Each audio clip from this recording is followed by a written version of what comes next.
Hello friends, I'm Dr. Priyanka Mangla. I am back again with some useful tips to share with you regarding GERD acidity, which is a very common problem encountered these days. So I want to discuss this issue because अभी आजकल क्या हो रहा है कि मेरे पास बहुत सारे कॉल्स आ रहे हैं, लोगों को एसिडिटी की प्रॉब्लम बहुत हो रही है, हार्ट बर्न हो जाता है.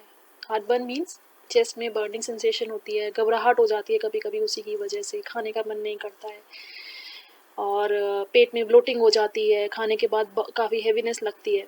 So all the symptoms are nowadays encountered just because क्योंकि एक तो एनजाइटी बहुत है, कोविड को लेकर बाहर नहीं जा सकते हैं, लॉकडाउन लगा हुआ है, मूवमेंट नहीं है, sedentary lifestyle we are leading, working from home, so whole day we are stuck to our laptops and working. So in this scenario बहुत सारे लोगों को एसिडिटी की प्रॉब्लम हो रही है and they are going towards antacids. सुबह एक एंटासिड खा लिया, चलो पूरा दिन निकल जाएगा. But this habit is going to affect you in long run and we can definitely break this habit. तो अभी हम क्या कर सकते हैं, we can change our lifestyle. अभी क्या हुआ है कि because of this work from home and Covid and everything ना, हमारा जो लाइफ स्टाइल है वो बहुत चेंज हो गया. हमारे स्लीप साइकिल जो है, हमारी wake up cycle, they have been altered. अभी we are sleeping late mostly by 1 2, either because of work or most of the people are in the habit of watching the mobile phone. Web series बहुत आ गई हैं, Amazon, Netflix, people are watching series back to back. So say हमारा sleep is getting delayed, then again we are getting up late in the morning, breakfast late हो रहा है, lunch late हो रहा है, and definitely then dinner भी late हो रहा है. So अगर possible है, we can bring up very small lifestyle changes. वो हम प्रैक्टिस कर सकते हैं, डेफिनेटली वो हो सकता है. अगर हम कोशिश करें कि 11 बजे तक max to max we are switching off our mobile phone, we are keeping it aside and we are trying to sleep by 11 और max 12 and waking up by 8 AM. So हमारा ब्रेकफास्ट अर्ली हो जाएगा. Breakfast कोशिश कीजिए उठने के 2 घंटे के अंदर अंदर हेल्दी ब्रेकफास्ट हो जाए.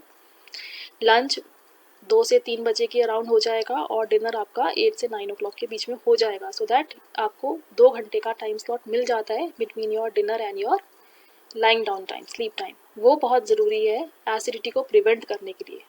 ज़्यादातर आपने नोटिस किया होगा ये एसिडिटी या गैस की प्रॉब्लम जो भी होती है वो नाइट में होती है, आफ्टर मील.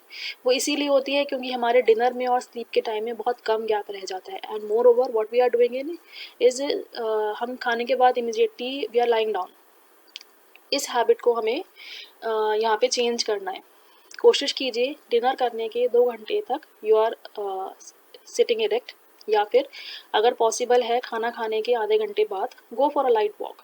अगर बाहर नहीं जा सकते हैं तो घर के अंदर ही हल्की स्पीड से टहलिए. You will yourself notice कि आपका मेटाबॉलिज्म बहुत अच्छा हो गया है, डाइजेशन बहुत अच्छा हो गया और स्लीप क्वालिटी भी बहुत बेटर हो जाएगी. अगर डाइजेशन अच्छा है तो डेफिनेटली स्लीप क्वालिटी बहुत अच्छी होगी. Keep your dinner light. जितना डिनर लाइट रहेगा उतनी क्वालिटी ऑफ स्लीप अच्छी रहेगी. जितनी स्लीप अच्छी रहेगी उतना ही अच्छा आपका बॉडी हील होगा, because sleep is the duration जब हमारी बॉडी हील करती है.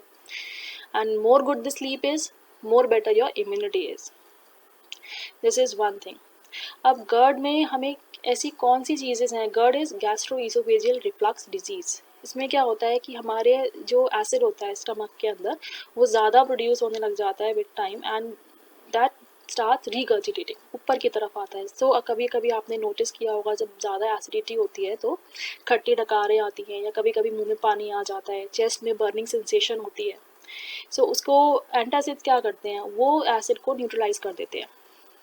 कोई भी एंटासिड है उस एसिड को न्यूट्रलाइज कर सकते हैं. अब ये जो एसिड एक्सेस में बन रहा है इसको हम प्रिवेंट कर सकते हैं. तो कैसे प्रिवेंट कर सकते हैं, हमारे पास एक तो हमारा लाइफस्टाइल है. सबसे बड़ा लाइफस्टाइल को अगर हम चेंज कर लेते हैं तो definitely we can prevent this excess of acid production. Second is, अगर आप खाने के साथ रेगुलरली सैलड और दही, salad in small amount, not in too large of amount, raw salad बहुत ज़्यादा नहीं लेना है, कम अमाउंट ऑफ सैलड एंड दही प्रोबायोटिक्स आप इंक्लूड करते हैं तो ये एसिड कम बनेगा. First thing. Second is, meals के बीच में बहुत अगर लंबा गैप हो रहा है उस गैप को शॉर्टन कीजिए. फॉर एग्जाम्पल बहुत 3 मील जो मेजर मील्स होते हैं हमारा उनको स्मॉल में कन्वर्ट कीजिए, small meals, not a heavier ones. And in between try to include mid noon snacks like around 11 AM और अराउंड दिस 4 to 5 PM. उसमें भी कोशिश ये करनी है कि वी डोंट हैव टू मंच अपॉन बिस्किट्स और namkeens. Healthy evening snacks opt कीजिए, लाइक भुने हुए चने, भुने हुए मखाने, boiled sweet corns, a serving of fruit salad, sprout salad. कभी आपका मन किया तो you can have fermented rice की इडली बना लिया आपने, ठीक है। सोडा अगेन, कोई भी ऐसी चीज़ जो बहुत फ्रिक्वेंटली जैसे सोडा या फिर इनो ऐड करके बनती है उसे अवॉइड कीजिए, because again that is going to produce harmful effects in long run. Be it carbonated drinks acidity में बहुत लोग प्रेफर करते हैं टू हैव लिम्का, वो अवॉइड करनी है।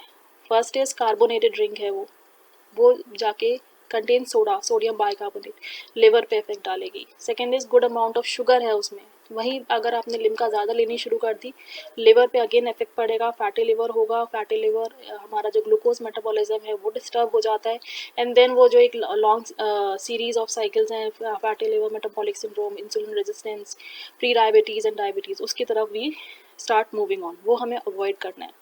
So what you can do, अगर एसिडिटी होती है तो खाने के बाद स्टार्ट हैविंग 1 टीस्पूनफुल ऑफ सौंफ, it's a very good way. Probiotics में मैंने जैसे आपको बताया दही है, प्रोबायोटिक्स में अगर दही या लस्सी सूट नहीं करती है, you can take other probiotic food, जैसे फर्मेंटेड फूड्स हैं बेसिकली ये, इसमें हमारी किमची आती है, this you can have. So और इसके अलावा you can have good amount of small amount of salad आपका हो गया, और Greek yogurt you can include, kanji आप ले सकते हैं, विच इज़ कांजी आप बना सकते हैं, किमची आप ले सकते हैं। So this you can have.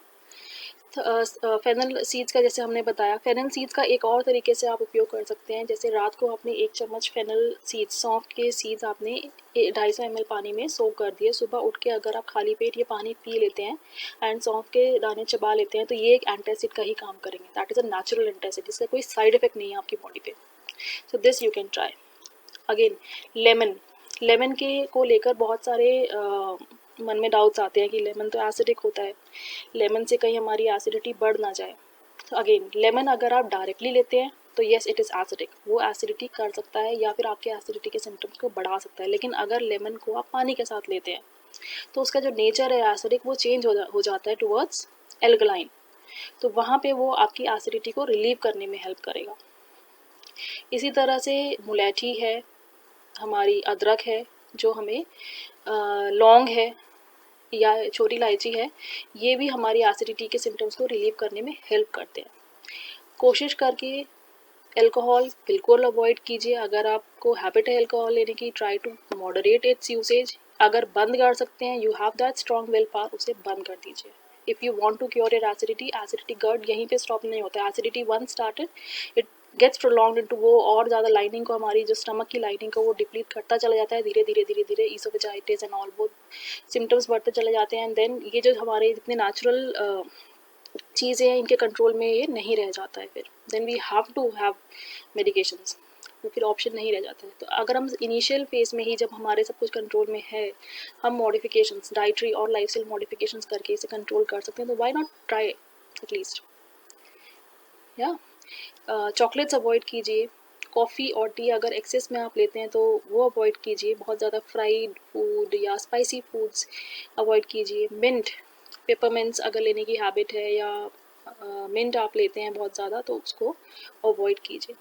Sleep का जैसे कि हमने डिस्कस किया था, 2 आवर्स ऑफ गैप होना चाहिए between your dinner and your sleep time, this is one thing. Second is what you can try ना, अगर एसिडिटी या गर्ट की प्रॉब्लम, रिगर्जिटेशन की प्रॉब्लम रात को ज़्यादा होती है, तो you can elevate your the head end of your bed, वहाँ पे आप अपने बेड के नीचे you can put in some bricks, उससे आपका हेड एंड एलिवेट हो जाएगा, और वो जो हमारी बैक जो एसिड जो है रिवर्स फ्लो होता है वो चीज़ नहीं होगी, ये आप ट्राई कर सकते हैं। सो आई होप ये छोटे छोटे टिप्स हैं। One more thing I want to share with you, chewing habit. Mostly क्या होता है कि हम इतने इंग्रॉस हो जाते हैं अपने काम को लेकर कि we even if we have time, हमारी एक हैबिट हो जाती है कि हमें जल्दी जल्दी खाना फिनिश करना है। उस हैबिट को एक बार आप नोटिस कीजिए, अगर ऐसी कोई हैबिट है तो try to chew your each and every bite very nicely, enjoy your meal, because अगर हम मील को बहुत अच्छे से च्यू करते हैं तो हमारा जो कार्बोहाइड्रेट्स हैं, जो स्टार्च है मील में, वो हमारा माउथ में ही उसका डाइजेशन स्टार्ट हो जाता है from the enzyme salivary amylase. तो हमारे इंटेस्टीन्स को, पैनक्रियाज को डाइजेशन प्रोसेस में बहुत कम काम करना पड़ता है और ज़्यादा से ज़्यादा जितने भी न्यूट्रिशन है मील में वो एब्जॉर्ब हो जाते हैं बॉडी के अंदर। So try this again. Water intake बहुत छोटी सी बात है, एंड फिर भी we tend to forget drinking water. Most of the people I talk to ना कि कितना पानी पीते हो, दे सेड कि पानी प्यास तो लगती है बट हम भूल जाते हैं पानी पीना, या कभी कभी हम टालते रहते हैं पीना कि उठना पड़ेगा डेस्क पे से। So in that case what you can do ना, हमें एक टारगेट रखना है कि 2 से 2.5 लीटर पानी नॉर्मली हमें पीना है। उसके लिए क्या कर सकते हैं, 1 लीटर की बोतल जब आप सुबह लॉगिन करते हैं, अपने 1 लीटर की बोतल आप अपने डेस्क पर ही रखिए। Try to finish it off by 12 PM। उसके बाद नेक्स्ट 1 लीटर बाय 3 PM, और टारगेट रखिए कि अनदर 1 लीटर आप 6 बजे तक फिनिश ऑफ कर देंगे। इन केस 3 लीटर्स आप उस टाइम तक फिनिश ऑफ नहीं भी कर पाते हैं, आप डेफिनेटली 2 से 2.5 लीटर तो आप वाटर इनटेक आपका कंप्लीट हो जाएगा। सो this you can try. Hydration, body cells को हाइड्रेट रखना बहुत ज़रूरी है टू प्रिवेंट दी एसिडिटी। सो और अवॉइड कीजिए smoking totally. So smoking also is a major factor for acidity, also immunity को भी hamper करता है, and these days during this period of time जब हमारे lungs की health बहुत ज़्यादा important है, तो smoking should be entirely stopped. No exercise post meals के बाद if you want to walk, go for a light walk, 100-150 steps, that's it, and with a very light pace. No strenuous activity at all, क्योंकि उससे भी हमारा जो digestion process है, active digestion process चलता है हमारा, वो वहाँ पे जो एनर्जी लगनी चाहिए वो डाइवर्ट होके हमारी एक्सरसाइजेज या कोई भी इस तरह की एक्टिविटी अगर हम करते हैं तो वहाँ पे डेविएट हो जाती है और डाइजेशन हैम्पर हो जाता है। सो आई होप आप इन सभी टिप्स का फ़ायदा उठाएंगे। अगर कोई एंटासिड चल रहा है तो we can try to minimise their usage. If in case you want my help in any kind of like to prescribe any medication for this, definitely you can write me down over here or consult me on my website. So just stay healthy, stay home, stay safe, and stay active. Thank you very much.